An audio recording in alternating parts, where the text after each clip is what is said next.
Starting. It says we're starting. There we go. There we Okay, go. we're in. We're in. Okay, hey everyone, it's Natalie Bensavenga, and I am with Jess Britvich.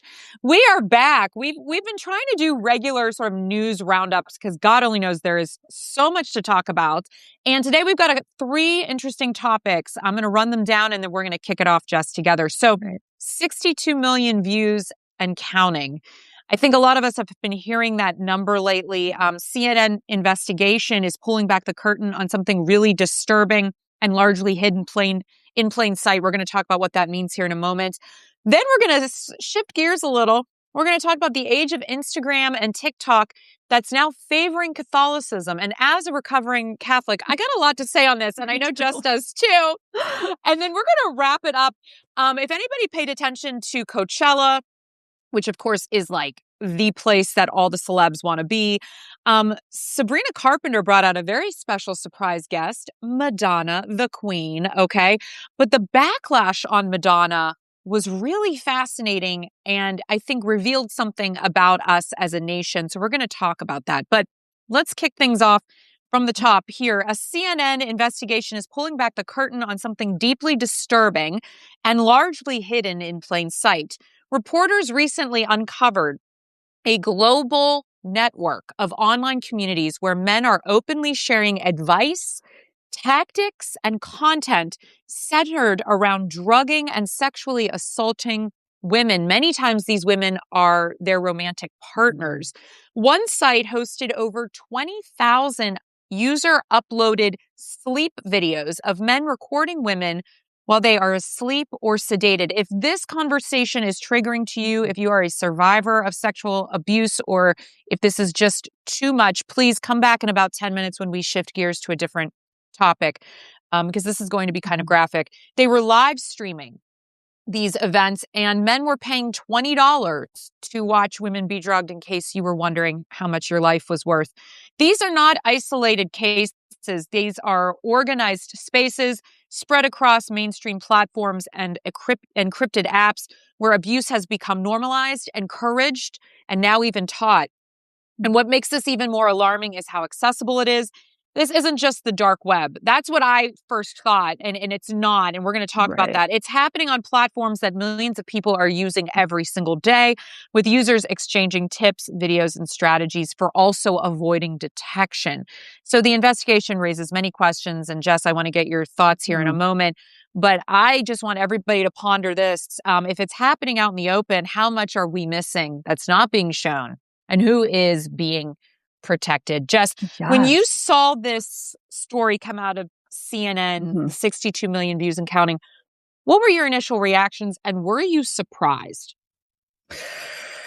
Oh gosh, kind of a tough. The details of this were, I don't know if you sit back and as a woman, you think about it, I feel like it feels less surprising, but the initial, just as a human and also like as a woman, just the initial, of course it's shocking initially. Of course it is. I hope I never get to a place where it's not shocking. But then once you sit back and you start digesting this a little bit more and you realize how embedded rape culture is in our society, it starts to become less and less shocking, which I think is really hard to also grapple with. I kind of avoided actually even talking about this story. I didn't make a video or add to any, because I just didn't want to give a take. There was so much, it's so triggering for so many people. These are real women who are victims, and I think there was a lot of, as any kind of shocking story does, generates a lot of discourse. And I didn't want to add to that, it's at least up front, until we were all able to kind of sit and digest a little bit. But I think overall the story brings up, oh my God, there's so many layers to the story that's almost also overwhelming to even know what to talk about. And I think when it comes, there was a lot of discourse around that 62 million number about what it means, is it views, is it visitor, whatever. I don't want to get into any of that, but I think what's scary is the amount of, like you said, access. This was a unmoderated porn site that anybody could visit that had a collection of, your typical kinks and whatnot. And then this content that was ex- abuse content. And that's what's so scary about a lot of these sites, is that it's so hard to know what is consensual and what's not. And then there was these, like you said, these group chats and things that people were very easy. There seemed to be very little barrier to entry to join or to Yeah. access or find these types of group chats, to find this abuse. And that was really, oh gosh, it's just it's shocking and stomach churning, really. I really appreciated what you said here on a few things before I had my own thoughts. Mhm. I did the same thing you did. I had to sit with it. I didn't make a video about this either. In fact, I wanted you and I to talk about it Yeah. because we both come from a social work background. We both have an understanding of context. We both dealt with victims of different types of Mhm. trauma. I used to work with children who were victims of sexual abuse, often at the Mhm. hands of their family, the youngest being 2. Um, and all boys, which was Yeah. interesting. And I think for me, the 62 million number, it didn't matter. If it Right. was 62 men, and that was it. Yeah. That's Right. 62 too many. And I also didn't want to provide a space for there to just be comments on Yes. my feed Hmm. about why I'm not right or why my take is wrong or Yeah. why we have to qualify and we have to provide context. You know, when you have a man in the White House who has been accused of horrific crimes against women and children, Yes. I think there has become this desensitization and normalization of the violence that has been perpetrated against women and children for millennia. I will say this, it got me into a very philosophical Hmm. headspace around the word mother. This word Oh. kept coming to my mind, and it's going to make me emotional because Yeah. I think we've completely abandoned mother. Oh, 100%. You know, Well, yeah. and I mean that in the global sense. Yes. The feminine energy of the universe, she has been forgotten, neglected, perverted, um, violated. And so we have now motherless men. Hmm. And I'm not, this is not blame shifting to the feminine. I'm saying we as a society have become so steeped in what you just said in this patriarchy, Hmm. in this white supremacist culture, in this hierarchy of violence, of imperialism, of capitalism.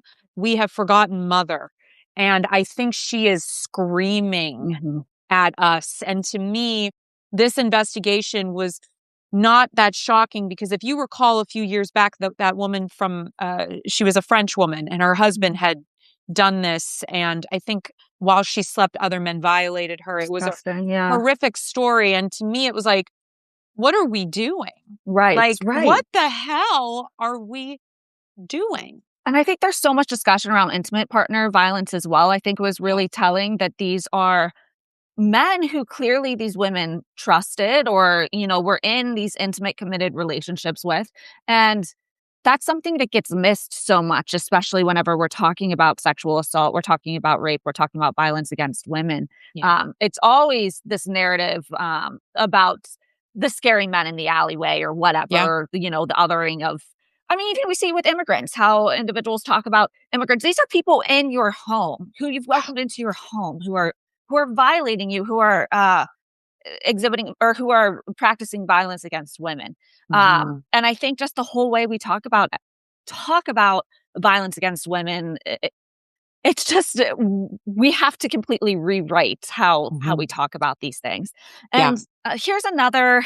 This is kind of shifting gears, another little Mhm. perspective, and I haven't seen people talk about this. And like I said, I didn't want to really bring this up, especially last week, whenever, Yeah. in the heat of things. But something else that I was talking was, or what I have been kind of grappling with is, okay, so how do we, when we're talking about these specific porn sites, like Yeah. what do we do? This can't be right. This can't be allowed. And we know so many of these porn sites host like revenge porn and not even the stuff that is like consensual. It's like, is it like, it's Right. concerning. But at the same time, I personally am not a porn abolitionist. I think Mhm. I Mhm. embrace sexuality. I think there's room for sexual expression through, Mhm. different mediums and things like that.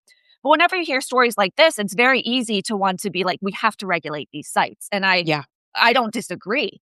But at the Right. same time, that is a part of Project 2025 as well, is Yeah. banning porn. I mean, kind of alt-right, which Right.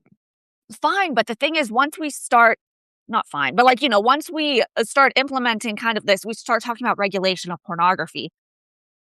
What does pornography mean? And it's very much is dependent upon who's in power. Is it going to be, um, uh, of course, you think this more like graphic, kind of violent, explicit pornography, but also is it going to be two men kissing? Is it going to be Right. women exposing your shoulder eventually? Like, Right. I know that's kind of a stretch, but whenever No, we it's talk, really not at yeah, this yeah, point. like whenever we talk about what does regulation look like whenever we have an administration that's trying to roll back LGBTQ rights, that's trying to roll back reproductive rights for women, all this kind of stuff.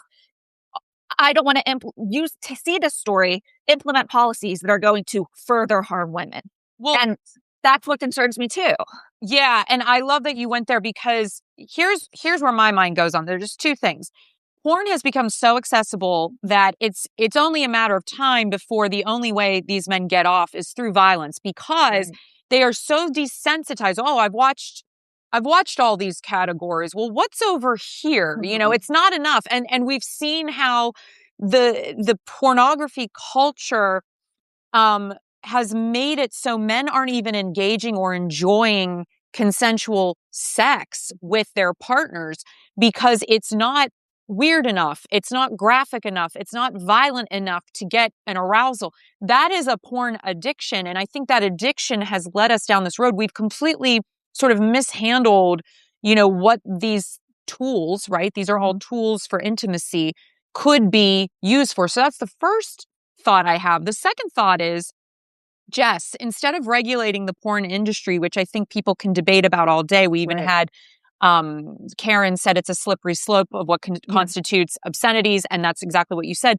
How about we punish Yeah. Right. men Right. or people who violate other Yeah. people? Like if we would start maybe there, Yeah. and Imagine. like because to me, I think that's at the crux and the heart of what you're trying to get at is instead of the regulation being the first attack point, how about we go after the people that are actually in the Epstein files? How about, I was interviewing Eric Fudali, he's one of the lawyers for the Epstein victims. And we were both just lamenting on how rare it is that you ever get convictions. And so when you do, it is something to be celebrated because it does not happen. I think instead of saying the first thing we need to do is indulge Project 2025, to your Right. point, the first thing we need to do is actually start punishing and creating consequences for people who Yeah. violate Yeah. other people. And we're Right. not. And so, of course, these men think it's a free for all because it is. I know. We've set it up for them. Oh, okay. Nothing's going to happen to me. And you know what's so scary is like, that's so obvious. It's like, Right. yes, Right. like, yes, but it seems so insurmountable almost too, because you look at who we have in the White House and then even, I mean, Natalie, I hate to say it, but this is going to lead into our next story too, talking Uh about huh. abuse, systemic abuse and people not being held accountable. That's right. But it's, you see these huge systems of power that have perpetuated abuse and Yes. nothing is done. And so it's almost like, it's the thought of people being held accountable on this, you have to rethink these huge systems, and it's insane that this is where we're at, but it's kind of like how it's been from the beginning of time too, and, like, and that's not okay, and that's Not why we okay. say, we gotta burn it down and that a different world is possible. Yeah. Um, And even though we say that, and I'm gonna segue you into the next thought because I know you want to go there. These systems, they keep finding their ways back in. yes, yes, they do, which brings us to Natalie, other systems that have abuse power, which is, something that I'm very familiar with, the Catholic Church. As Mhm. I was a cradle Catholic. Were you Ooh, were you baptized Catholic as a of baby? course. Or I yes, I was I wasn't Jess. I wasn't just baptized, okay? yeah, I did communion, confirmation, yes. and then wait, you'll love this. Oh, I at my Catholic church in Oakmont, which no longer exists, it's now called something else. It was called St. Irenaeus. I was so annoyed that at the time that the only people that were allowed to be altar servers were boys, Yes. that I bothered the priest for so many months that finally they changed the rules so I could be the first girl altar server at my church. Incredible. Even fighting the power when I was 12 years old. Yes. I was like, this isn't fair. And finally, Father Blau was like, will you leave me alone if I let you do this? And I'm like, yes, I will. And so, we make small changes in our own ways. But similarly, but for a more egotistical, narcissistic reason, I was a reader in church, but it's because I wanted to like be in front of people. Of course, I wanted a stage. Of course, I did the choir. I did it all. I did it all. Yes. Before I get into the segue of our next topic, I and my whole family, immediate family, ended up leaving the church after the Boston Globe article and the sex abuse of young boys. And we have, so we're ex-Catholics, which kind of, that segues from our last story into this right now, which, we'll get into. But this Eastern Catholic diocese across America welcomed a surge of converts, according to data collected by the religion app Hallow. The average American diocese received 38% more converts this year than in 2025, with cohorts more than doubling in cities such as Los Angeles, Tallahassee, and Pittsburgh. Didn't realize that. I wasn't sure that was happening. It is. Okay. In many places, the converts are disproportionately young. These reports have encouraged talk of a religious revival in Gen Z and generated a controversy on social media. Discussion has centered around the sudden prominence of a few hot churches, such as St. Joseph's in New York's West Village and St. Patrick's Old Cathedral in Nolita. At these spots, young professionals have mingle at post-Mass wine receptions. Meanwhile, Catholic social media influencers have helped make an ancient faith seem trendy. I find this very interesting as someone, like I said, who grew up Catholic and left the church. And I will have to say, because I've kind of tried to dabble in trying to find some type of faith or religious practice since then. And once you kind of have that religious, that Catholic, like what's it called? Like the ritual of Catholicism, it's kind of hard to like break into other churches. I'm like, where's the showmanship, like a little bit.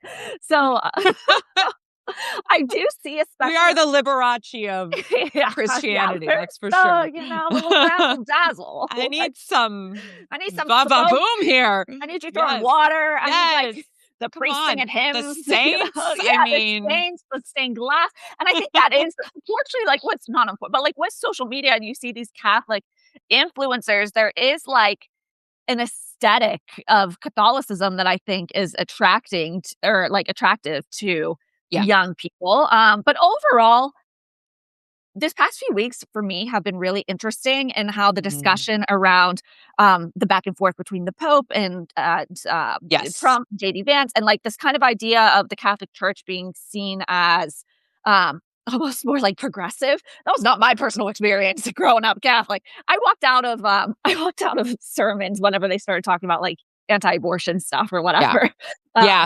I had my own weird experiences. Like when I was in middle school, I had a priest that tried something, and the only reason it didn't happen was because my principal walked in. Wow. And we never spoke of it. Right. And then I remember being in the choir, and I had a choir teacher. He also tried things, and my mom found out because didn't find out. I told her, Jeff was asking me, Jeff was 30, I was 13.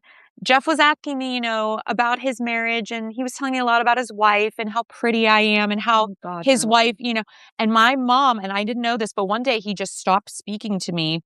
And here years later, I found out my mom went after him, and like, God bless mothers, right? Absolutely, God bless 100%. mother energy. Like we just talked about that, this ferociousness and protection that comes from mother, right? Yes. So to me, it was like, I quickly devolved after that away from the church, but I appreciate why people are searching, because I think there is a lot of uncertainty right now.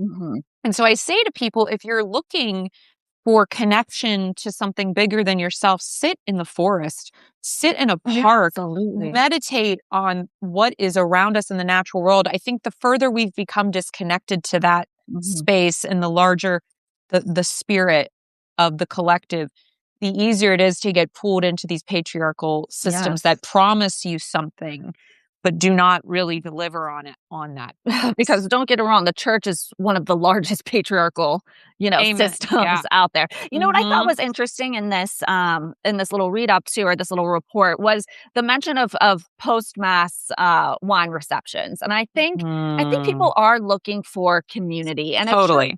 a church is a really easy way to find community, and the idea of on the surface, like, the idea of church is beautiful. The idea of, like, coming together for, like, Yeah. community and human rights and, like, whatever, that's not what it is in practice a lot of times, and, that's what's so upsetting, especially whenever I feel like now people are looking for community, they're looking for hope, they're looking for Mhm. answers, and it just is so frustrating that the only place to turn, well, not the only place, but, like, the mainstream place to turn is these institutions, Well, because it's what's being pushed on us, right? right. If we were being if you had goddess worshipers Yeah, and nature let's worshipers, join a coven. yeah, thank Like, you. yes. Then that would be what it is. But there's a reason. You have to think about, like, what is the Mhm. reason this content is being pushed out?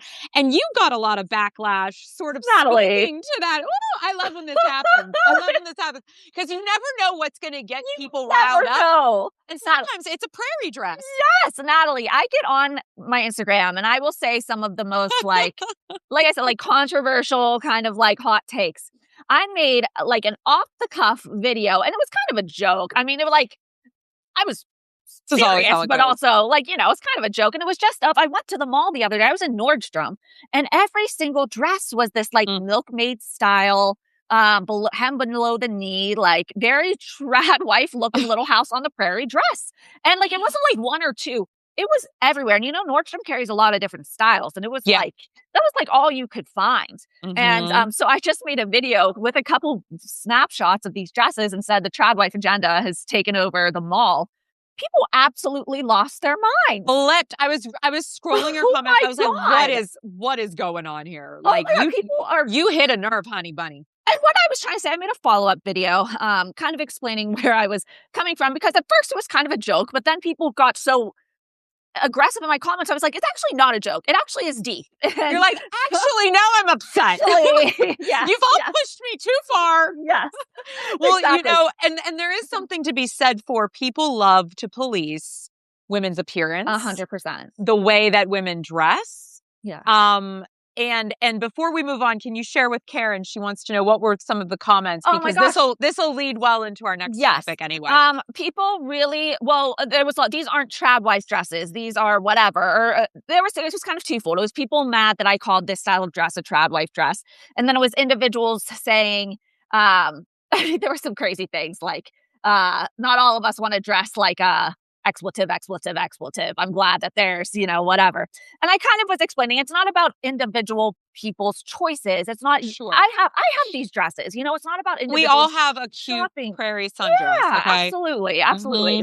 Mhm. But it's about the fact that this is the dominant style, and why is this style trending right now? And I was talking about the trad wife aesthetic. I was talking about the return to, like, these more religious backgrounds, this idea of being a traditional woman, all that kind of stuff. Yeah. That's what is trending right now, and that's what we're seeing in stores. Was ultimately my point. But a lot of people had opinions about how women should be dressing.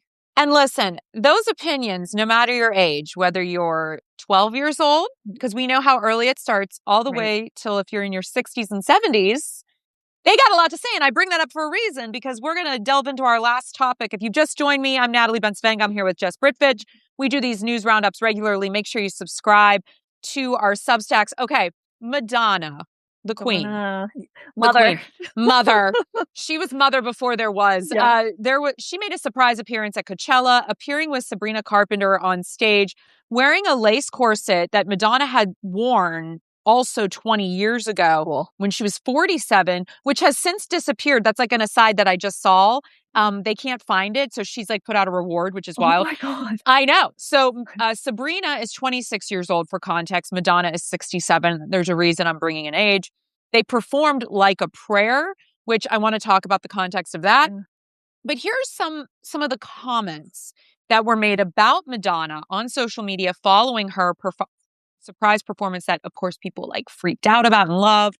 They said things like dress your age, cringe, put grandma in a nursing home.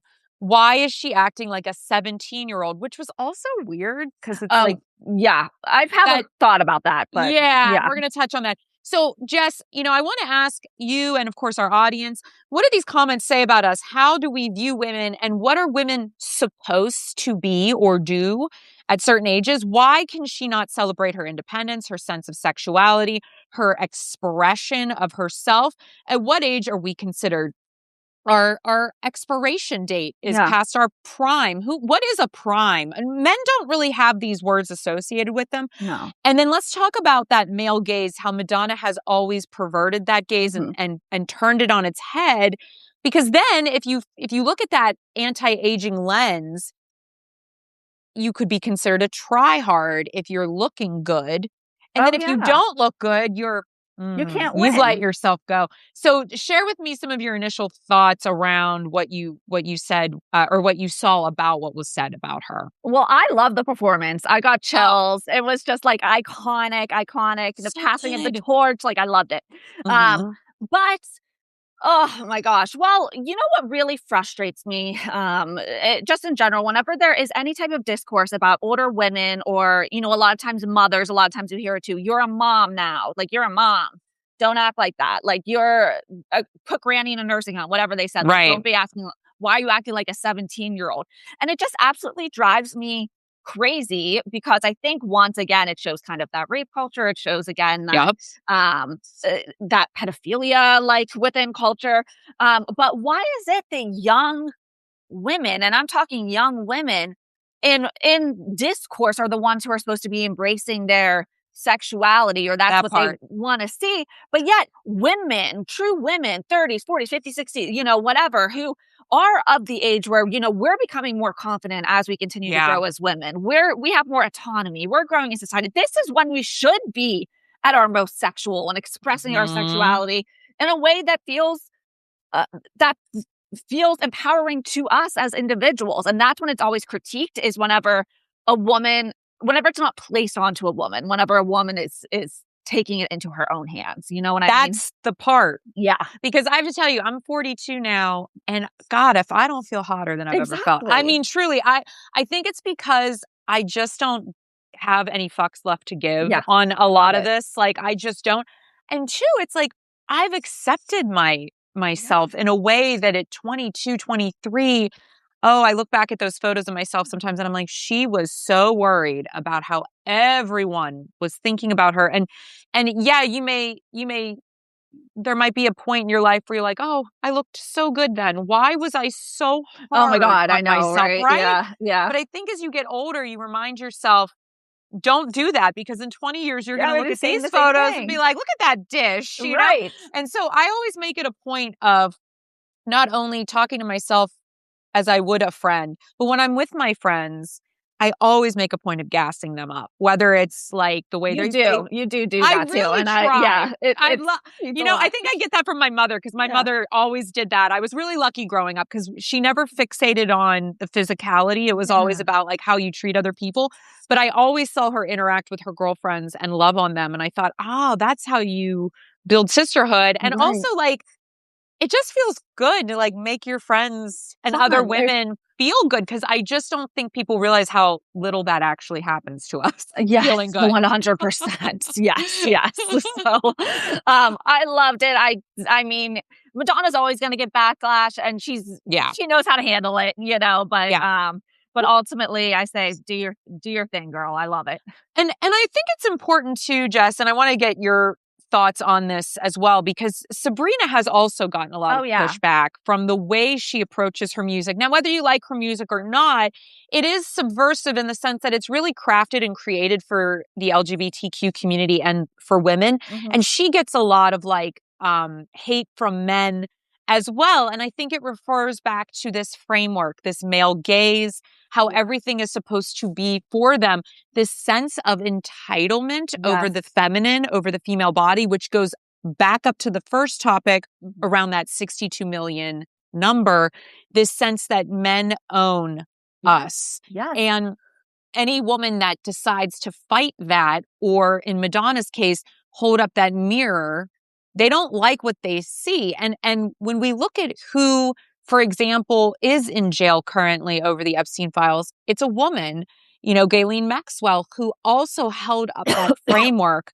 for men. And we know women that do that are the first to be punished, Yes. when things come crashing down. So this idea, and we've talked about this before, this idea of proximity to power, and that the patriarchy will protect you, Oh my God. in particular white women, if you adhere to it and you follow the rules. It's bullshit, ladies. 100%. It's always going to turn on you. And then what do you have? At least speaking out against it, you're building community, you're building up yourself, and you're seeing what life can truly be like outside of these systems. Whenever you try to just gain power by continuing to oppress other people, you're going to be left with nothing at the end of the day. Ooh, that's a great line to end on. Mm. Jess Brittvich, thank you so much for joining me for another rousing edition of our weekly roundup for Facts Over Fear. If people want to learn more about your work or see what was all the fuss about the trad wife outfits, where can they go? Please, yes. Throw some nice comments in there because it's getting a little crazy. Excuse me, I'm sorry. That's okay. You can, yes, God, you can follow. That's Natalie, okay. sorry. Have some water. You can follow Jess Brittvich at Jess Brittvich on Instagram and TikTok. She's also here with me. You can check out her Substack. And as always, everyone, we appreciate everybody that tuned in and shared their comments and their thoughts. If you came late, we will be posting this shortly. You can follow it up and watch the whole thing at your leisure. And as always, take care of yourselves and each other. Thanks, everybody. Bye.